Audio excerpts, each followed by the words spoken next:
Mentres Carlos Pazos trata coa NASA, eu vou facer unha moi breve presentación súa, tamén atendendo a pequena permura de tempo, temos que... para mí, vale. E desculpar por este pequeno atraso acumulado. Simplemente dicir que o profesor Pazos Redondelán estudou, se non estou trabucado, Filoloxía Galaica Portuguesa na Universidade de Santiago de Compostela, segue vencellado a Universidade de Santiago de Compostela, nomeadamente o Grupo de Investigación Galabra, dirixido polo profesor Elías Torres, pero que dende hai anos desempeña o seu labor, investigador e docente na Universidade do Miño, en Braga. Tense ocupado de diversas cuestións e temas, entre outras unha que a razón pola que hoxe estei aquí, que é, digamos, a inmigración galega as colectividades galegas de Portugal, un tema que, sobre todo, para os séculos XIX e XX segue a ser relativamente pouco coñecido. E, neste caso, o título do seu relatorio cae perfectamente que os lisboanos e o galeguismo. Penso que os problemas técnicos continúan, pero, en todo caso, agora pasamos da Habana a Lisboa.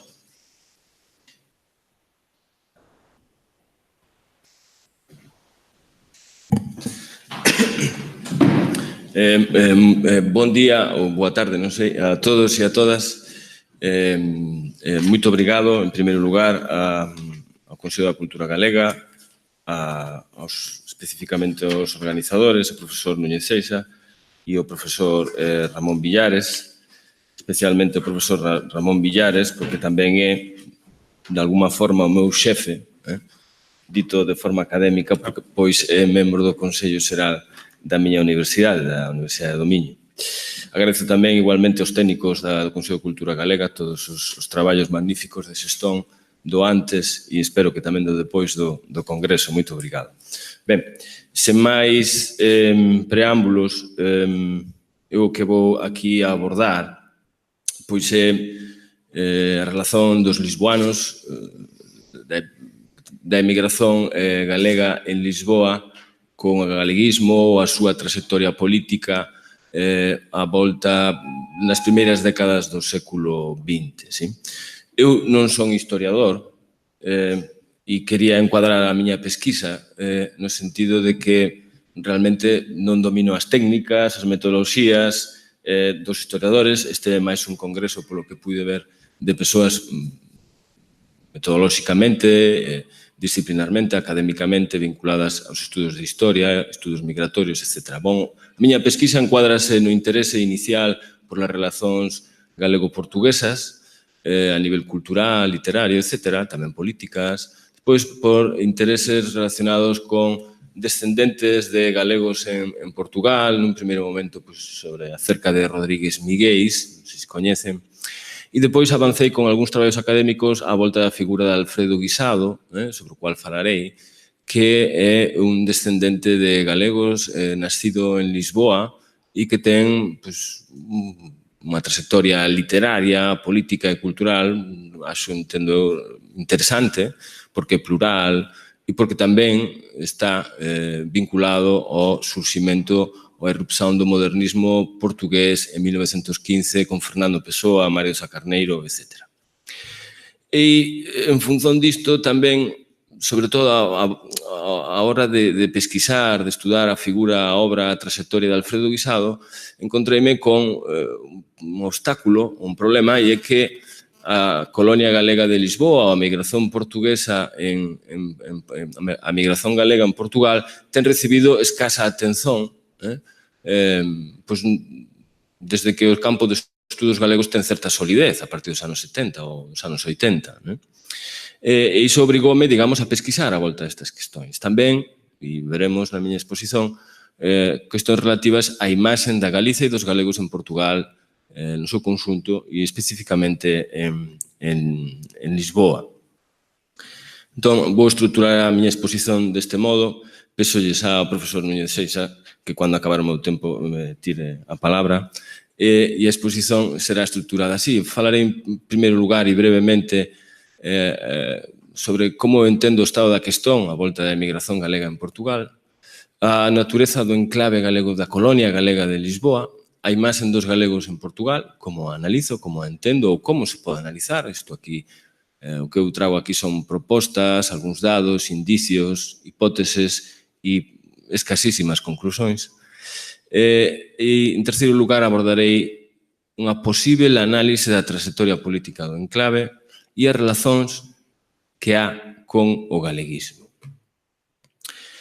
En primeiro lugar, probablemente, e tal vez o evento no que estamos agora, pois, de alguma forma, o espella, relativamente á migración galega, tal vez un americanocentrismo, non sei, deixo aí a idea, mas tal vez funciona esta, non é?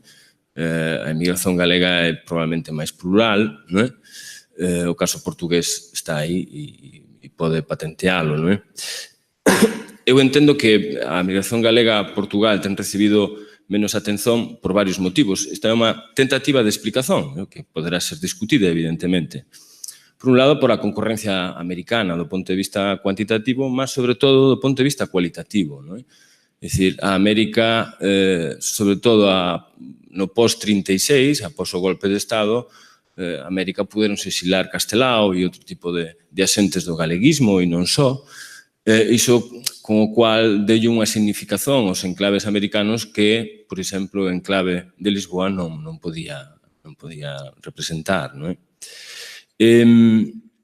Por outro lado, as cuestións relativas a Portugal, e cito aquí un traballo de Roberto San Martín que di que a partir da década dos 80 ou un bocado antes há un abandono da referencialidade portuguesa, tal vez tamén ten impactado neste coñecemento, probablemente en outras áreas, que ten a ver coa literatura, coas cuestións filolóxicas, ten a ver con estas polémicas alrededor da cuestión de la lingua, que ten, de alguna forma, problematizado a relación tamén dentro do campo de estudos galego, a relación co mundo lusófono.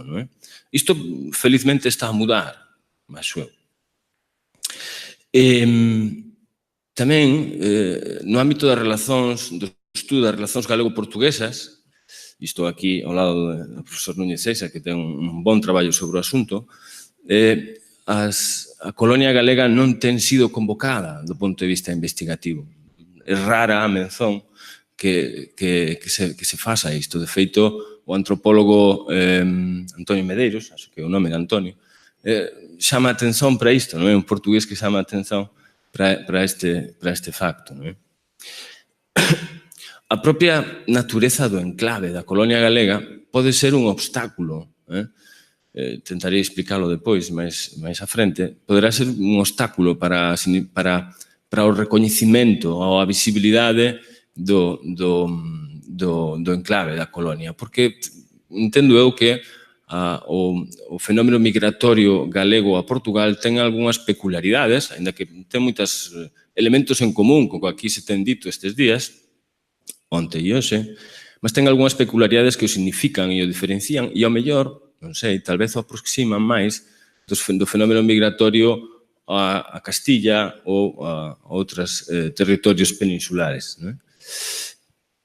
En xeral, tal vez, o ano de 2008 significa un punto de inflexión a partir desa data, que eu coloco aí de forma máis ou menos simbólica con a publicación dese traballo de homenaxe á Colonia Galega de Lisboa de Xan Leira.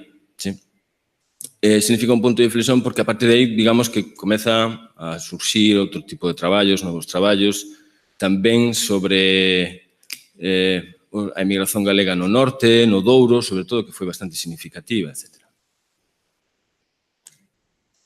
E non quería deixar de comentar tamén brevemente algo que xa foi comentado aquí polo profesor Núñez Seixa, que é a dificultade maior que temos a hora de encontrar dados e poder establecer hipóteses e incluso chegar a conclusións con as análises que podemos facer.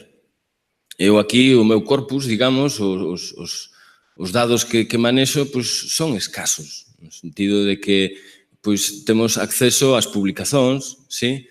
Temos acceso a actas mellor dos centros, das asociacións, mas esas asociacións, esas colectividades, como foi aquí chamado, non congregan a maior parte realmente do enclave ou da colonia. É difícil realmente depois establecer ecuacións, teorías ou conclusións máis ou menos fiables. Falta, a meu ver, sobre a emigración galega a Portugal e en Lisboa en particular, aínda información.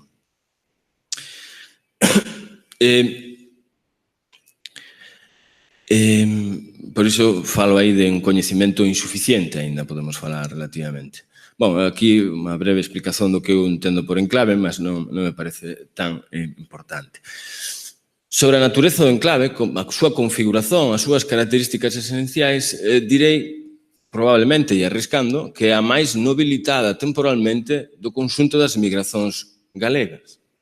Sí?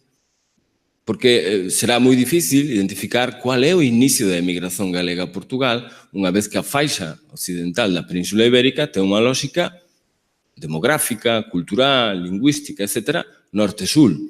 Entón, identificar o inicio deste proceso migratorio realmente é complexo.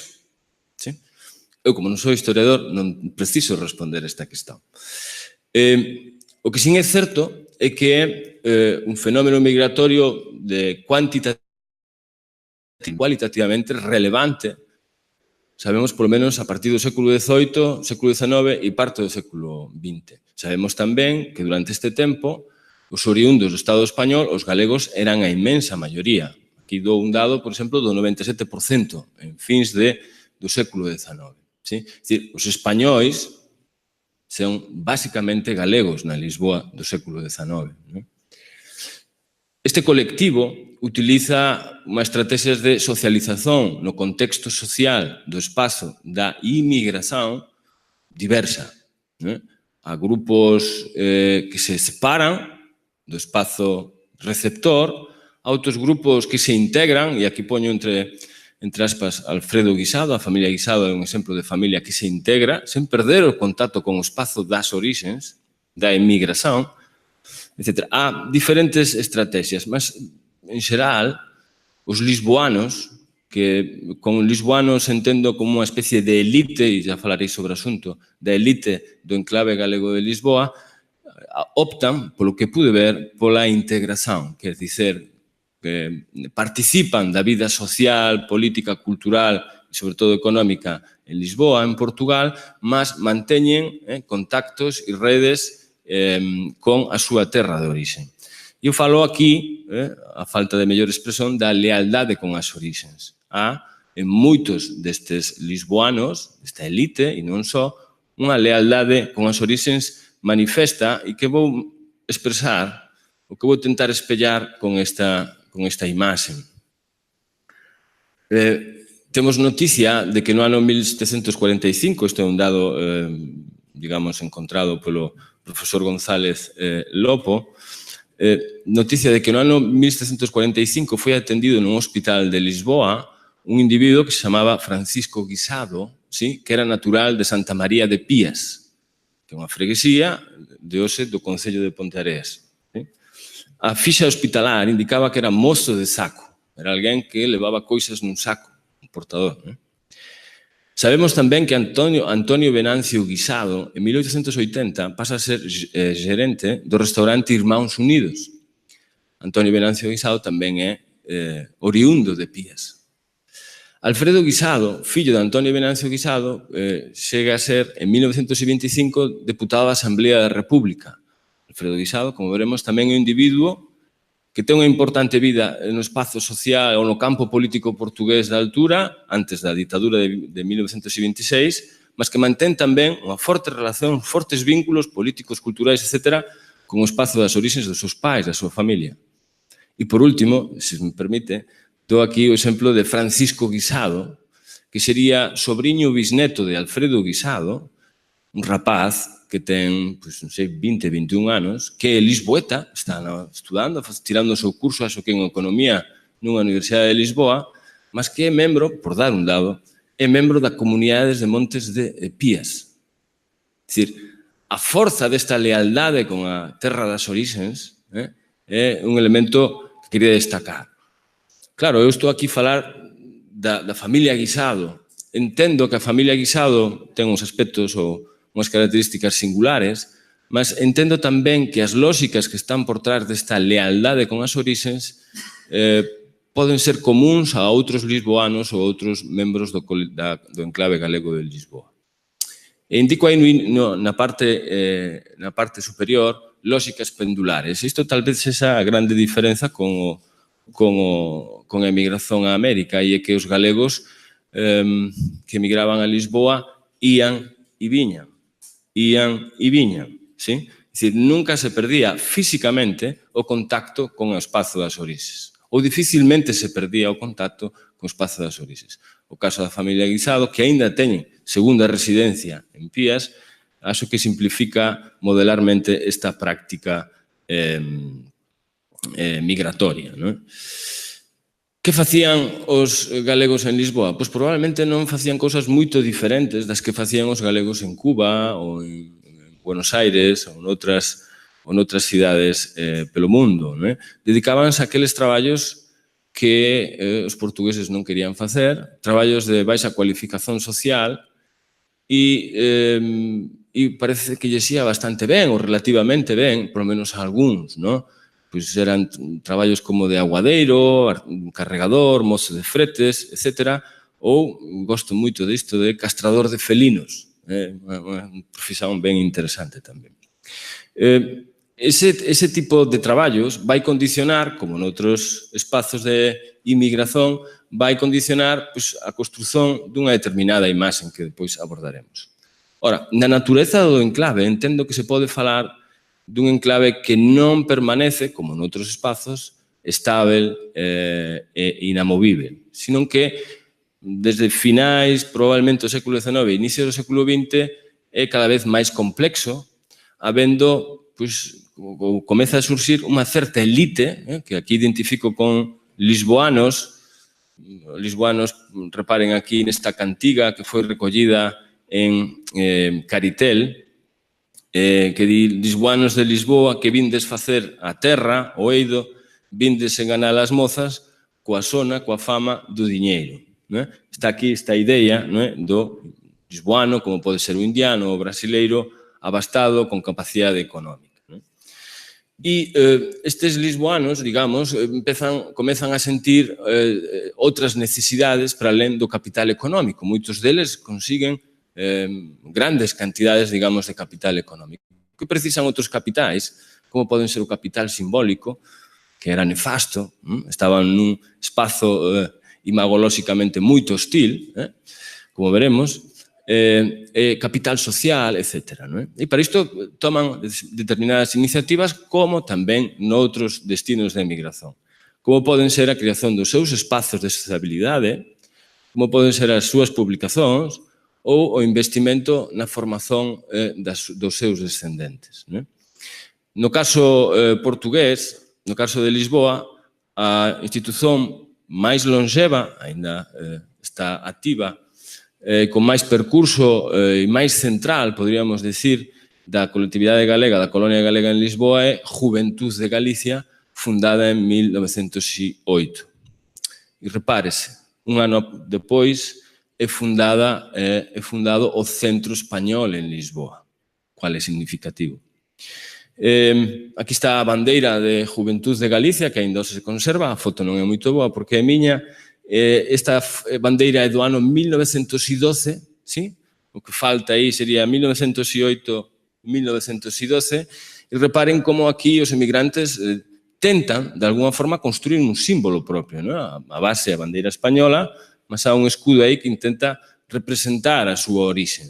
Están practicando unha forma de autoidentificación. Como sabemos, os problemas de identidade xa foi aquí exposto, e non serei eu quen sente cátedra sobre o asunto, mas os problemas de identidade non están só nos espazos de chegada, mas tamén nos espazos de partida. Unha vez que a nacionalización no Estado español, ou mellor dito, no Reino da España, no século XIX, no século XX, nos inicios era, digamos, escasa, tal vez. Entón, xa mostrei aquí algúns exemplos e reparen unha cuestión notoria e aparece aí nunha páxina da Ilustración Portuguesa, aparece unha foto aí dos doutores no ano 1921 e aparece Alfredo Guisado disfrazado de estudante, saben que en Portugal ainda há estes costumes, na altura e agora, e formouse en Direito.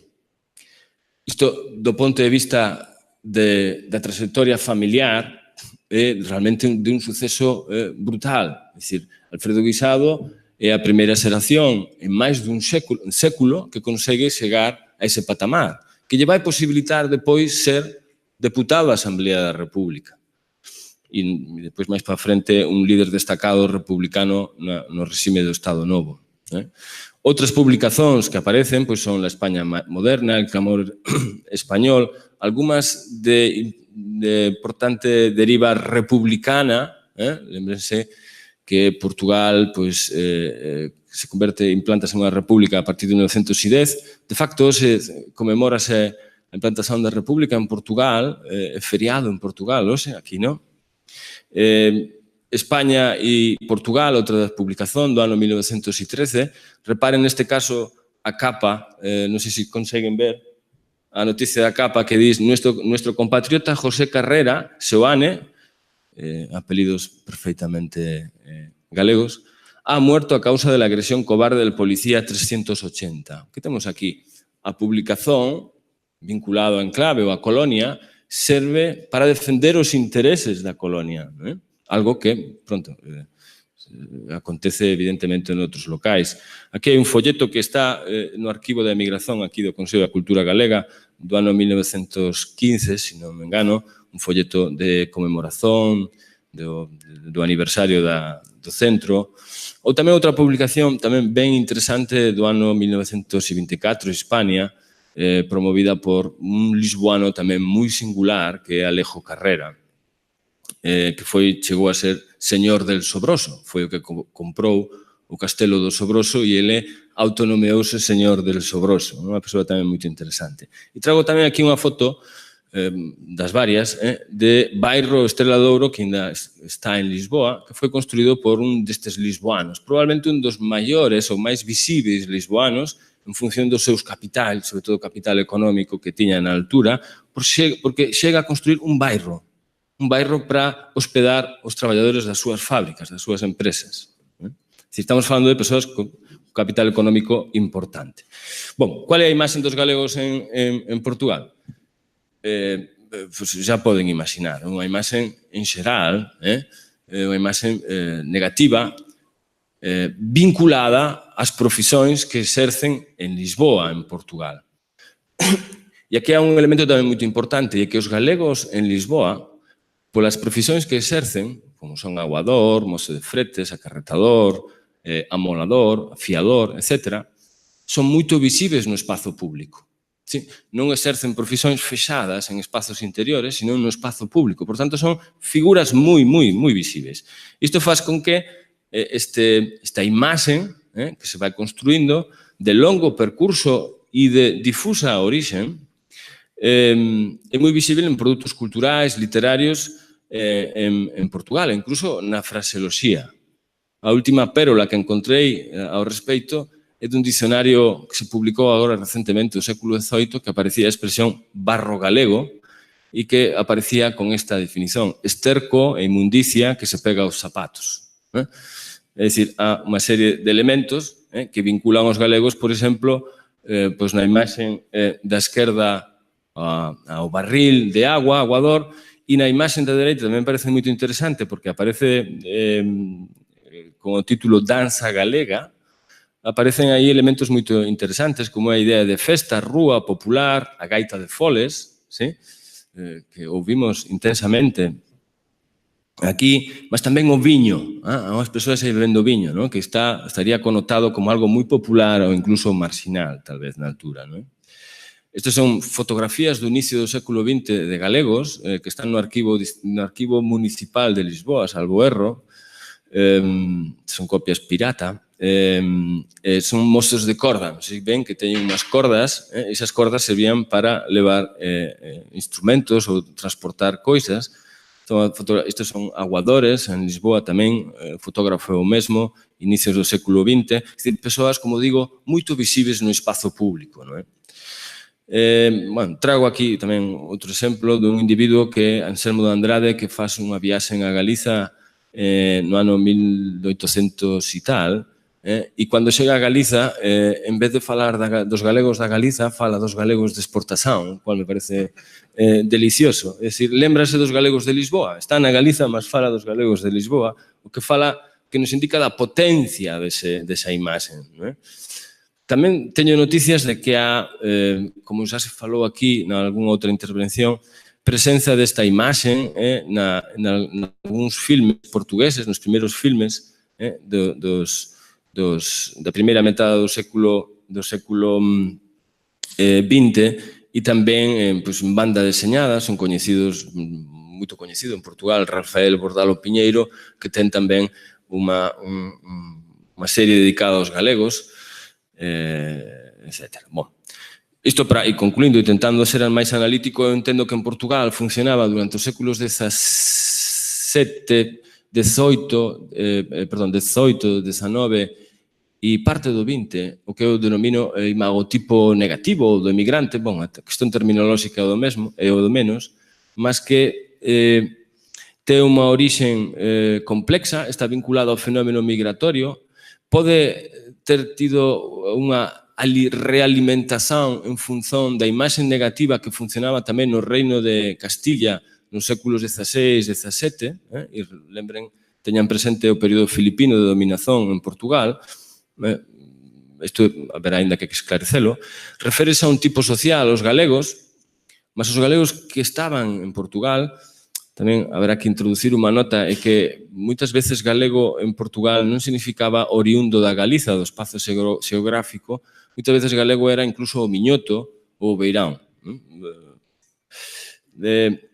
É unha imaxe, eu sempre fuxo da palabra estereótipo, non gosto porque parece ser que estereótipo sempre ten unha carga negativa e non necesariamente. É o que pensan as culturas, as comunidades e non ten por que ser negativo. É moito sólido esta imaxe, esta representación no século XIX e XX, mas hoxe estaría fosilizado, entendo eu. Eu pergunto aos meus alumnos se coñecen a expresión traballar como un galego, meus alumnos de 19, 20, 21 anos, e prácticamente non coñecen a expresión. Nunha turma de 30, un ou dois ouviu falar. Mas reparen, isto ainda está presente, por exemplo, nos dicionarios. O dicionario de portugués europeo máis utilizado en Portugal online é o Priverán. E na definición de galego aparecen estas definicións. Se aparece mozo de fretes, individuo que faz traballo pesado e intenso, homen grosseiro, malcriado ou rudo, portugués de baixa instrución. Quer dizer, un currículum complicado, non é? E depois introduz aquí esta outra definición, outra acepción, que é persoa loura. E efectivamente en Brasil, ou en parte do Brasil, na zona sul, é a única acepción que eu coñezo de galego que pode ter unha semántica positiva, porque galego, en algunhas zonas do sul do Brasil, significa persoa alta, loira, de ollos claros. Cando eu cheguei ao Brasil, a esa zona, a primeira vez, e disse que era galego, ollaron para mí e dicen, tú non és galego, és moreno, baixiño, non és galego. Quais son as funcións que pode ter esta representación? Humorísticas é evidente, sí, mas non só. É probável que podamos estar tamén ante funcións discriminatorias. Cando algúns galegos abastados, os lisboanos, na segunda metade do século XIX e principios do século XX, comezan a adquirir outras posicións e comezan a tentar mostrarse na praza pública lisboeta como negociantes, comerciantes abastados, iso pode ter criado algunha reacción negativa por parte de outros grupos sociais da comunidade lisboeta tamén interesados ou con intereses nese mesmo espazo de negocio. Algúnas polémicas que surxen nesa altura, coñece unha de 1912, donde há un artigo xornalístico moito aviltante para con os galegos que parece indiciar esta lógica discriminatoria e interesada tamén. Bom, o repertorio que funciona nesta imaxe ten a ver con traballadores non cualificados, eventualmente bébados, insenuos, tamén non moito diferente probablemente do que acontecía noutras latitudes. Esta era a única representación, a única forma de imaginar os galegos en Portugal na altura? Eu considero que non, ainda que tamén é unha cuestión moito discutível, opinável. Hoxe non me vou estender sobre isto porque non toca isto, mas eu entendo que tamén, especialmente para unhas elites ilustradas portuguesas, comeza a funcionar desde a segunda metade do século XIX unha idea de afinidade con a Galiza. Afinidade, atención, non con aqueles galegos que andan polas rúas de Lisboa, sino con a Galiza, a súa cultura, aquele espazo, non é? Há diferentes autores, pues, non sei, Teófilo Braga, Leite Vasconcelos e outros, ou o propio Teixeira de Pascuais, que comezan a elaborar discursivamente nos seus textos, nas súas tomadas de posición no campo cultural, sobre todo no campo cultural, portugués de altura, tomadas de posición que falan desta idea de afinidade entre a Galiza e Portugal. Iso eu entendo que ten un longo percurso e chega ata os nosos días, ainda que é matizável, e parte desa idea central, de que galegos e portugueses partillan unha serie de elementos de variedade de natureza. Pode ser identidade, afinidade, de lingua, de alma, de raza, un termo que se utilizaba moito na altura e xa foi antes convocado, de paisaxe, pasado, hai aquí elementos que funcionan e que concorre co imagotipo negativo. Por que creo que isto ten interese? Porque este tipo de elementos interesan moito aos lisboanos, aqueles persoas que tiñan moito capital económico, mas tiñan pésimo capital simbólico na sociedade lisboeta. Entón, este tipo de ideas son ideas as quais eles se poden, digamos, se poden vincular e con iso conseguir ser unha plataforma para atinxir outros capitais no medio lisboeta. Avanzo rapidamente e a trayectoria política do enclave. Qual é? Bom, como já foi dito aquí, a trayectoria política, as tomadas de posición das persoas, grupos ou do propio enclave ten que ser analizada en función deses dous espazos, non é? O enclave, a colonia galega de Lisboa, está, en certa medida, submetida ás liñas de forza das ideas ou das tomadas de posición da política no espazo das orixens, mas tamén no espazo da inmigración. E neste caso, para o caso dos galegos, é unha cuestión bastante complexa, sobre todo a partir de 1910. A partir de 1910, Portugal é unha república, unha xoven república, tamén con moitos problemas, con moita instabilidade, tal é a instabilidade que en 1926 transita para outra forma de república autoritaria, e España é un reino e que se perpetúa ata o 30 ou 31.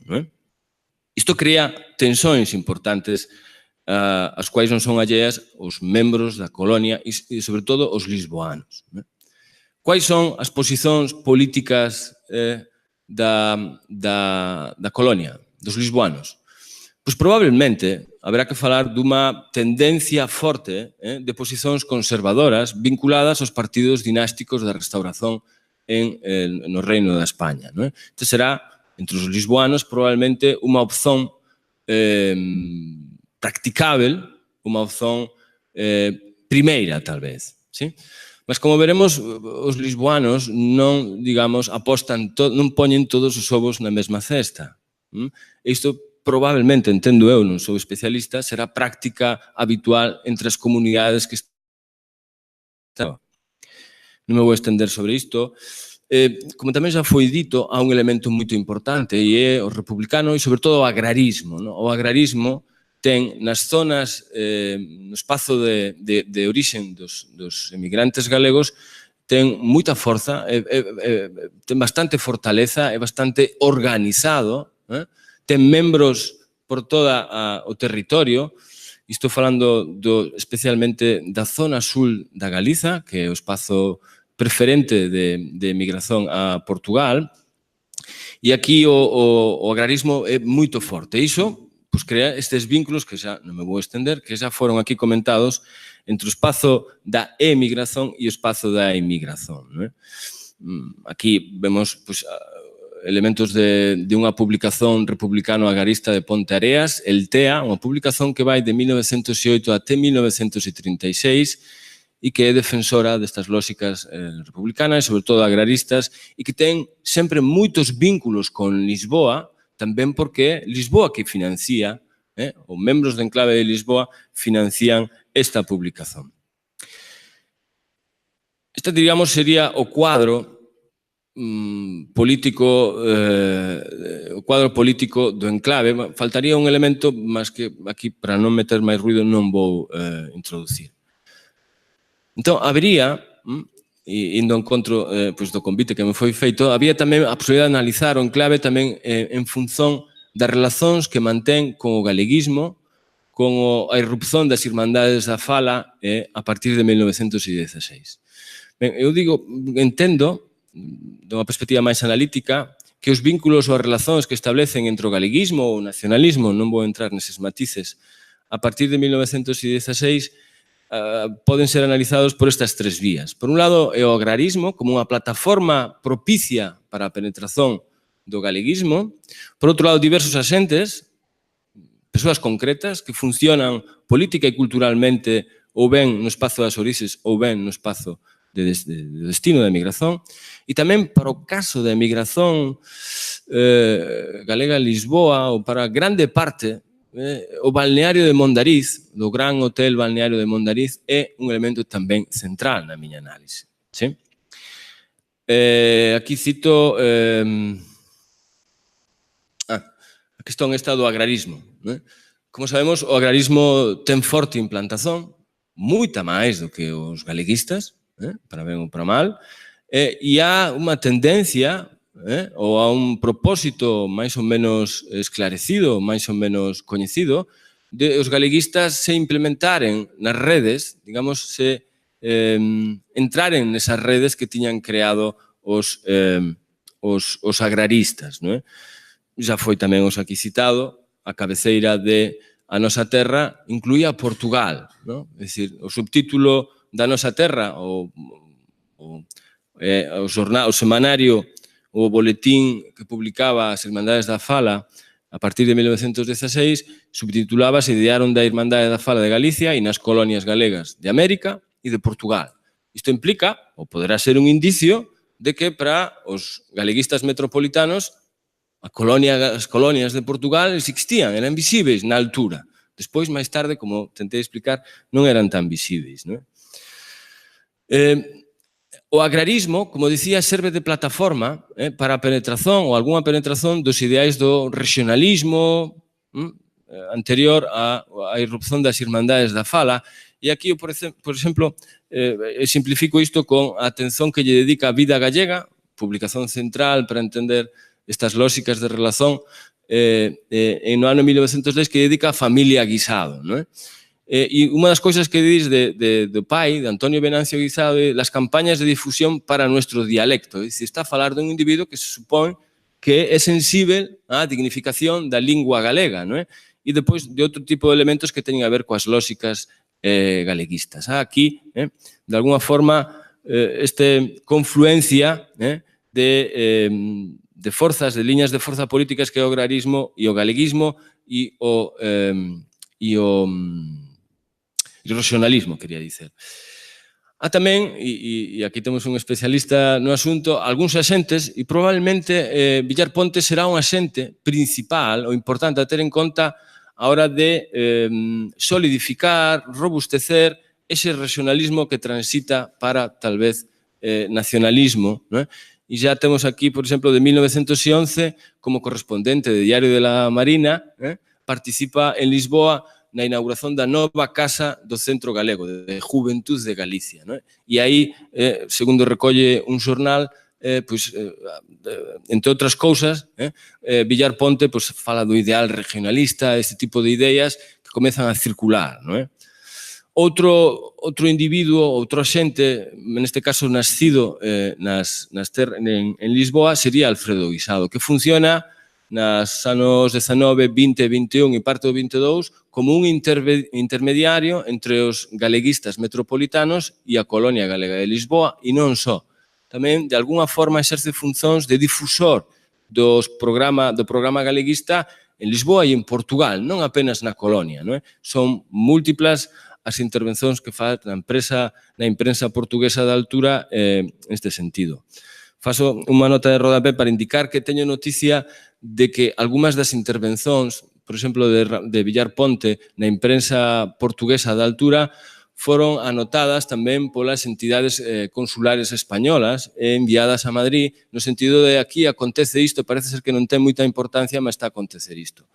Digo isto porque probablemente unha pesquisa no ámbito da documentación consular de Lisboa poderá dar grandes pistas sobre o enclave, as súas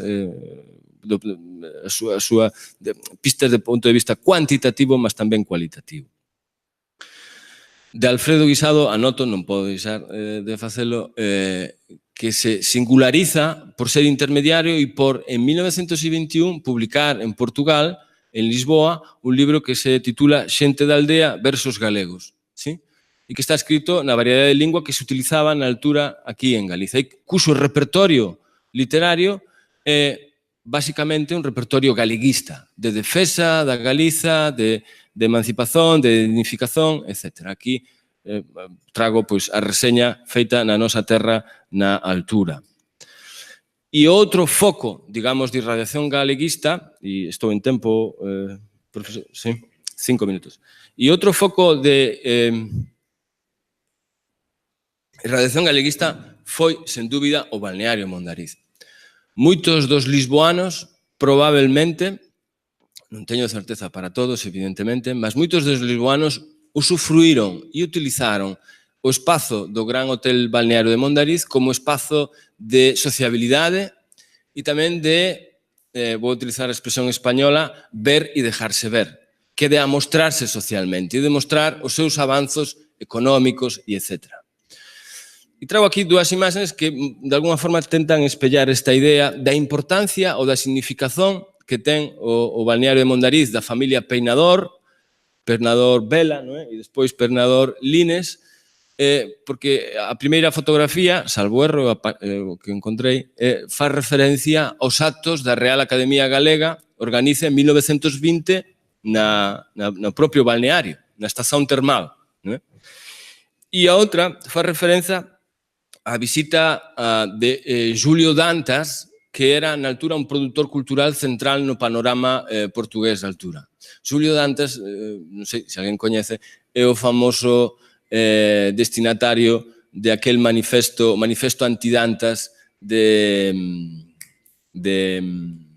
membro do Orfeo, que agora non me ven o nome. Almada Negreiros ten un manifesto moito coñecido no ámbito de estudos literarios portugueses que morra Dantas, morran pim pam pum, non sei que, era este individuo. Mas que na altura era realmente un produtor cultural que tinha unha posición moito central. Como que quero espellar con esta imaxe é a centralidade que ocupa o balneario de Mondariz non apenas para as elites galegas, tamén españolas. Primo de Rivera frecuentaba o balneario, a familia real española, mas tamén para as elites portuguesas. Membros da familia real portuguesa tamén tiñan frecuentado o balneario de Mondariz. Quer dizer, era un espazo de prestixio, digamos, de alguna forma, a nivel peninsular e non só, porque tamén membros da familia Rockefeller tiñan visitado a tal. E é tamén un espazo moito singular, porque é dos poucos casos que existen na Galiza de aliñamento da burguesía comercial con o ideario galeguista. A familia Peinador tiña o que parece ser que é o primeiro museo antropolóxico, ou etnolóxico, mellor dito, da Galiza, xusto na freguesía de Pías, en Ponteareas, entre tanto desaparecido. Ben, aquí un elemento.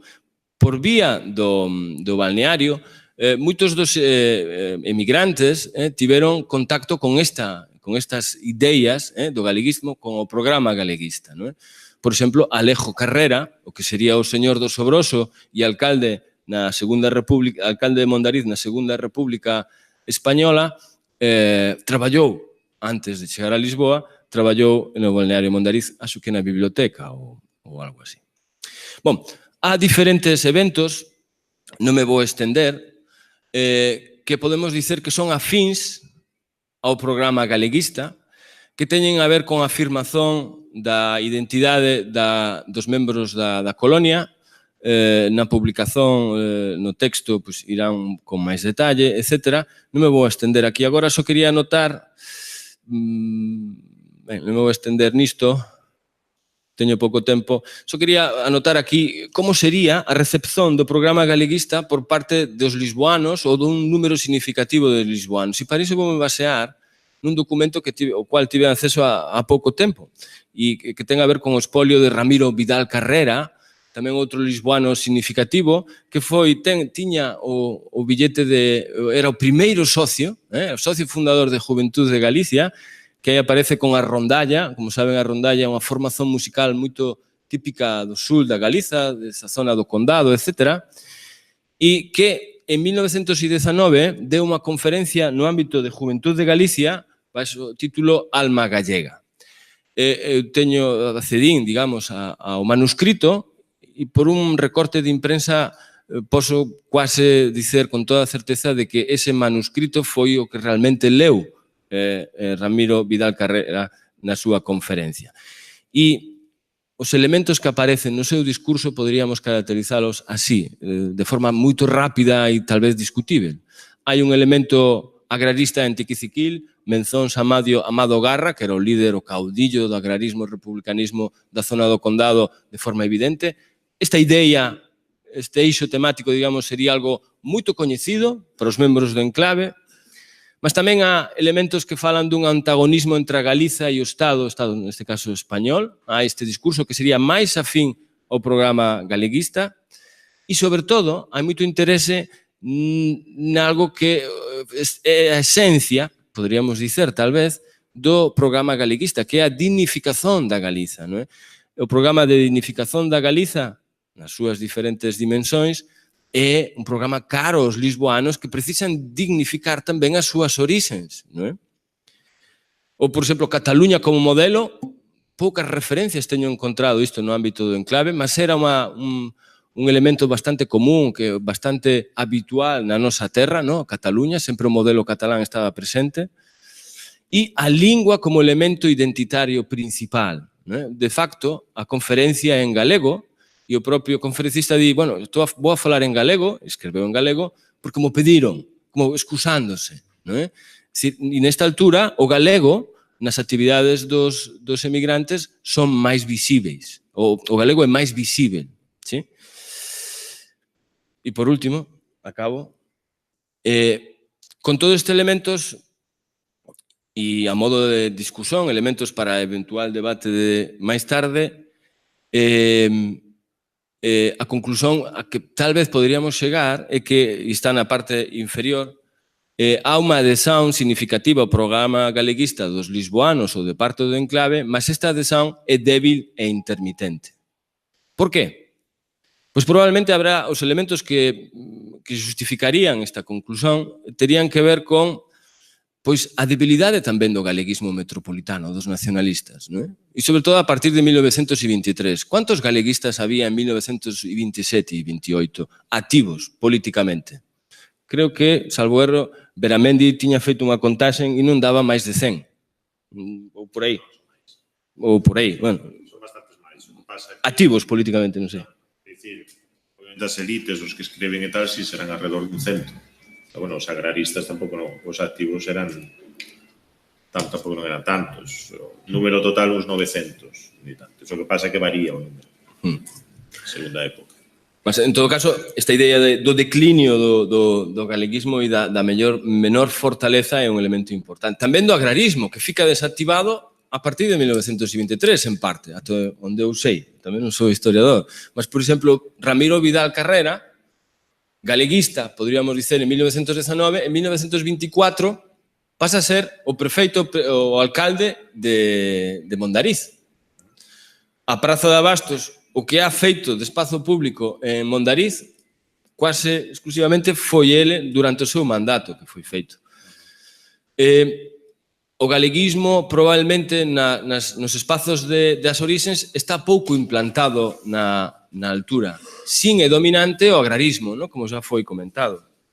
A irrupción dos períodos autoritarios, Estado español 1923, en Portugal 1926, tamén non contribúe para que o galeguismo, os programas galeguistas teñan capacidade de acceder ao espazo social, etc.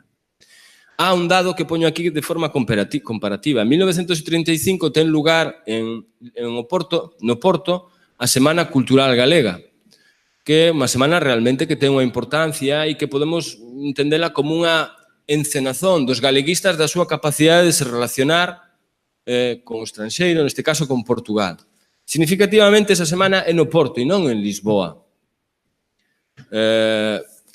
Significativamente tamén esa semana da cultura galega no Porto ten, sobre todo, unha orixe tamén académica ou universitaria, con Rodríguez Cadarso, etc., que en Lisboa sería moito difícil. E despois tamén, para min, un elemento central para entender as posicións dubidosas, difusas dos galegos, dos lisboanos, ten a ver con, chamei así, mas poderá mellorarse, a natureza calculista dos emigrantes.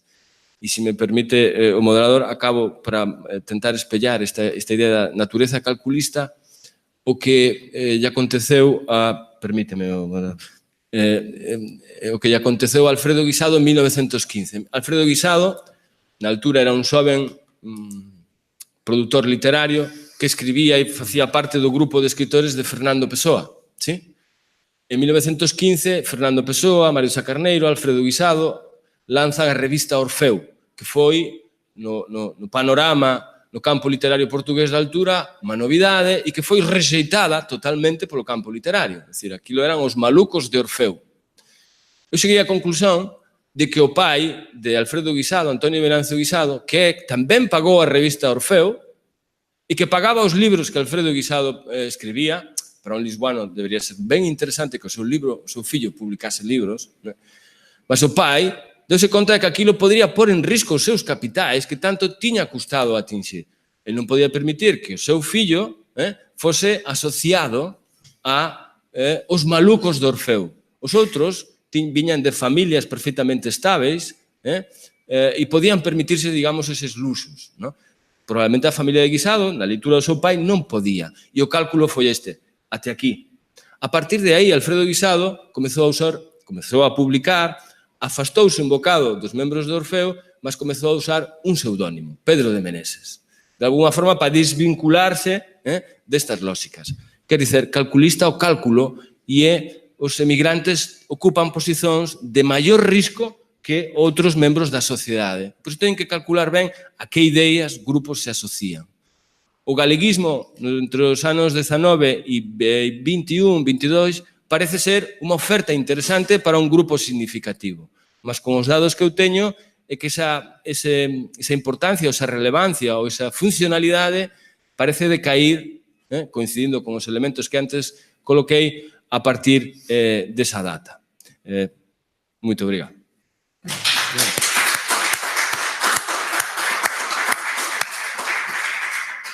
Moitas grazas, profesor Pazos Justo, pola súa palestra. Son xa as 14:24, creo que levamos aquí toda a mañá, en todo caso, o debate conxunto de todos os relatorios está previsto no peche da sesión da tarde. De todas maneiras, diría que se hai algunha cuestión puntual dirixida aos relatores desta mañá, un, infelizmente, estivo que ausentarse por un compromiso institucional, digamos, pero se hai algunha cuestión puntual, algunha pregunta puntual dirixida tanto ao profesor Pazos como ao profesor Inso ou ao profesor Soutelo, pois é o momento quizás de facela. Ou agardamos a repoñer forzas despois do xantar e pola tarde debatemos duramente. Moi ben, pois moitas grazas, ficamos entón emprazados aquí de novo nesta sede dentro de 2 horas, 16:30 horas, co relatorio do profesor Monteagudo. Moitas grazas.